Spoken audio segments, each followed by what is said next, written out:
Olá, para pensar uma coisa. Imagine dedicar mais de uma década da sua vida, sua sanidade, toda a sua paixão, não para uma pintura, não para uma sinfonia, mas para criar o peixinho dourado perfeito.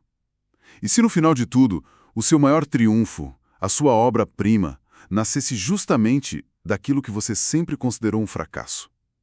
A nossa conversa hoje mergulha fundo nessa ideia. O material que a gente tem aqui é uma análise de um conto japonês de 1937, chamado A Riot of Goldfish, ou Um Motim de Peixinhos Dourados, da autora Okamoto Kanoko. E a fonte que usamos explora como essa história investiga a figura do gênio louco. Pois é, e a nossa missão aqui é tentar entender como a autora pega essa imagem que é super romântica do artista obcecado e vira ela do avesso. Ela não o isola, sabe? Pelo contrário, ela o joga no meio de um sistema capitalista e pergunta o que acontece quando a arte pura encontra o mercado. A gente vai analisar a trama, essa teia de relações entre os personagens e a crítica bem sutil que ela faz a esse conflito. Ótimo. Para começar, acho que vale a pena falar um pouco da autora, porque ela mesma é uma figura interessantíssima. Okamoto Kanoko teve uma carreira bem curta, mas muito intensa. Ela começou como poeta de tanka, que é uma forma poética japonesa bem tradicional, ainda na adolescência. Mas só foi publicar prosa mesmo aos 46 anos, em 1936, e infelizmente faleceu só 3 anos depois. É um período de produção muito concentrado, mas de um impacto imenso. E a nossa análise destaca outros 2 pontos sobre ela que parecem cruciais para entender a obra. Primeiro, ela era uma estudiosa reconhecida do budismo e, segundo, o filho dela, Okamoto Tarô, se tornou um dos artistas de vanguarda mais famosos do Japão no século XX.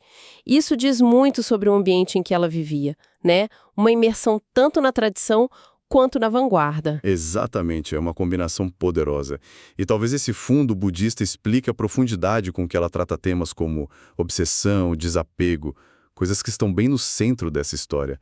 E a história A Riot of Goldfish foca num personagem chamado Mataichi. Ele não é pintor nem escultor. A arte dele é criar peixinhos dourados. O que é genial, porque a nossa fonte deixa muito claro que isso não é tratado como hobby ou um negócio de aquário. A criação de peixes na história é elevada ao status de uma grande arte. É descrita como algo pelo qual as pessoas viveram e morreram. É uma busca estética, assim, radical. E essa busca exige um sacrifício total. A história diz que os praticantes precisam abrir mão da vida, da sanidade, em nome da perfeição. O texto até fala que eles podem virar loucos furiosos. Isso nos joga direto no arquétipo do gênio louco, né? Aquele artista que precisa beirar a insanidade para conseguir ver algo que ninguém mais vê. Sim, essa ideia do artista consumido pela criação não é nova. Mas o que Okamoto faz de diferente e que a nossa análise explora é o contexto. O Mataichi não é um eremita isolado. A arte dele, a loucura dele, depende de outras pessoas. E mais importante, do dinheiro delas. Ele está inserido numa engrenagem social e econômica muito específica. E essa imagem do gênio louco quase sempre envolve um isolamento. Mas a fonte deixa claro que esse não é o caso aqui, certo? A obsessão dele depende totalmente dos outros. E aí entram 2 figuras que definem o drama dele.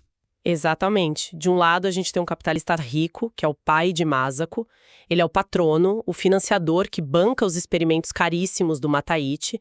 Do outro lado, a própria Masako, a filha dele, por quem o Mataichi é apaixonado. E essas 2 pessoas representam os 2 polos que puxam ele em direções opostas. Vamos desempacotar essa dinâmica. O pai, o capitalista, ele enxerga o trabalho do Masauchi de uma forma puramente utilitária, não é? Para ele, os peixes são tipo protótipos. Exatamente. Ele não tá nem aí pra beleza ou pra visão artística. Ele quer novas raças de peixes que possam ser patenteadas, produzidas em massa e vendidas. A arte, para ele, é um investimento. Ele está financiando pesquisa para criar um novo produto de luxo. A linguagem é toda de mercado. E a Masako? Ela parece ser a única que realmente entende ele. A fonte a coloca como uma musa, ou ela é algo mais complexo que isso. Ela é muito mais que uma musa passiva. A análise descreve ela como uma parceira artística, quase a única pessoa no mundo que compartilha da sensibilidade dele. Existe uma conexão ali espiritual entre eles, mas ao mesmo tempo ela é filha do capitalista. Ela personifica a beleza que ele busca, mas também o sistema do qual ele depende e que o aprisiona. Então, ela mesma está presa entre esses dois mundos. O da arte pura, que ela admira no Mataishi, e o do capital que a sustenta. Essa dualidade dela é o que torna a relação tão trágica. Um casamento entre eles é impossível por causa da diferença de classes. Pois é, e essa tensão é o motor da história. A busca artística mais pura do Mataichi depende inteiramente de uma infraestrutura econômica que não só não compartilha dos valores dele, como é hostil a eles. Isso cria um paradoxo devastador. Para ser livre para criar, ele precisa se submeter a um sistema que quer transformar essa mesma criação em mercadoria. É um beco sem saída clássico. Ele não pode criar sem o financiamento. Exato. Mas o financiamento vem com a expectativa de um produto vendável, o que corrompe a busca dele por uma perfeição que não deveria se preocupar com o mercado, né? Isso. Ele está tentando criar algo eterno com ferramentas emprestadas de um sistema que só pensa no lucro de agora. E o que nos leva ao clímax da história. Depois de uma década de experimentos, de fracassos, com o Mataishi cada vez mais isolado, mais desesperado, o desastre acontece. Uma tempestade violenta destrói todos os tanques de criação dele. Todo o trabalho metódico, controlado, financiado, vai literalmente por água abaixo. É a ruína completa. Tudo parece perdido. A única coisa que resta é um lago velho nos fundos da propriedade. Um lugar quase esquecido, onde ele, por anos, descartou todos os experimentos que deram errado. Os peixes que não eram perfeitos, os erros, sabe? O que ele considerava lixo. E é nesse cemitério de fracassos, no lugar dos rejeitados, que ele finalmente encontra o que passou a vida inteira procurando. A obra-prima. O peixinho dourado perfeito.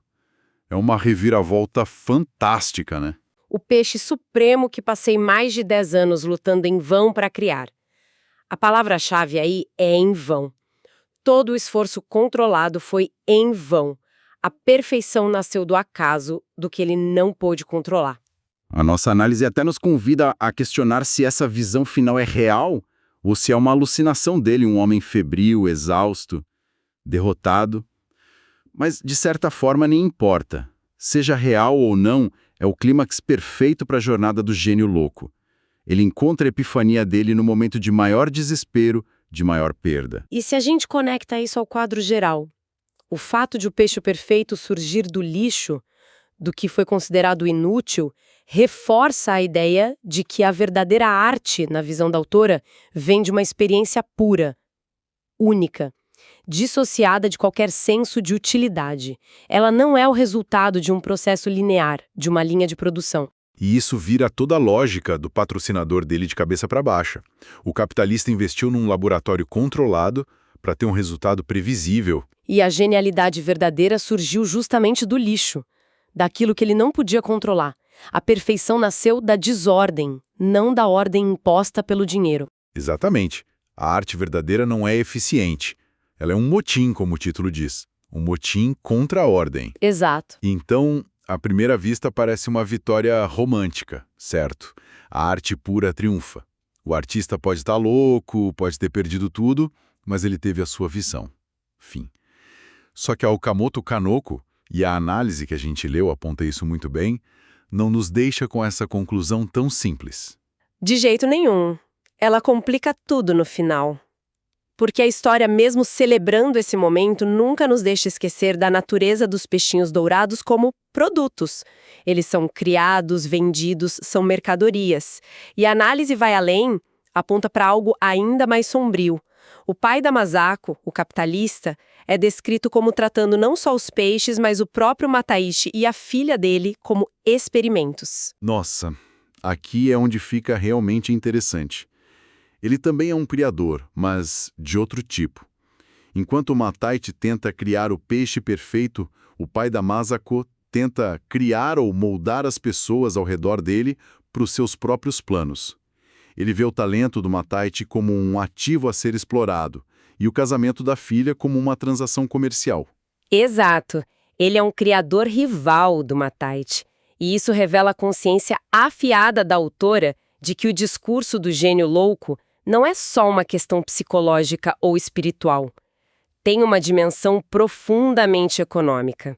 Não é só sobre a mente do artista, é sobre o sistema que tenta se apropriar e lucrar com essa mente. O que fica ainda mais forte quando a gente pensa na época, nos anos 30, um período de modernização no Japão, a economia de consumo crescendo, a indústria editorial explodindo.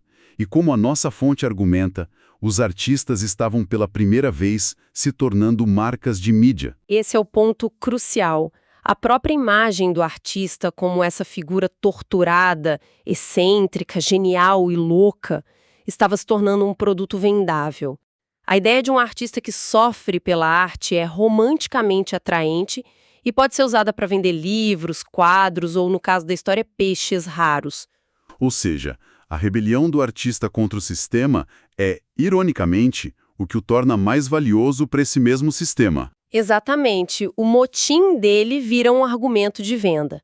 A autenticidade, a loucura dele é empacotada e vendida como uma mercadoria exótica. É um paradoxo terrível. E a análise conclui que, embora o final pareça celebrar a vitória estética do Mataichi, a Okamoto Kanoko deixa plantada essa semente de dúvida.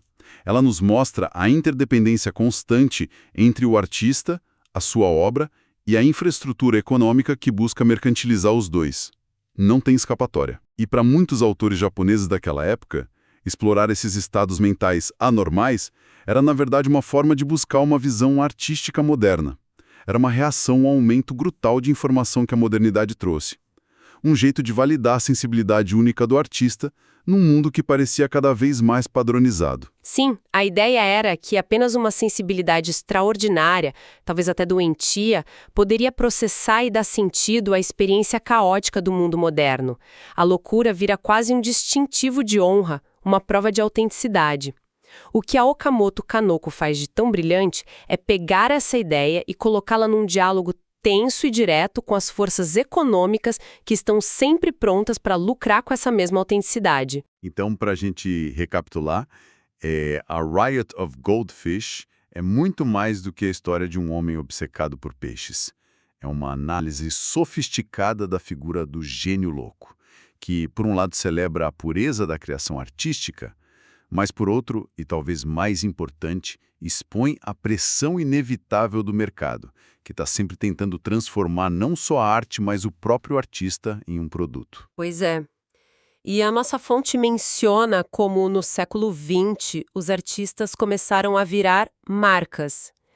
Isso levanta uma questão que me parece ainda mais urgente hoje em dia. No nosso mundo de redes sociais, de influenciadores, da exigência de uma marca pessoal, será que a linha entre o artista e a mercadoria não se tornou ainda mais tênue, talvez até inexistente, de uma forma que nem a Okamoto Kanoko poderia imaginar?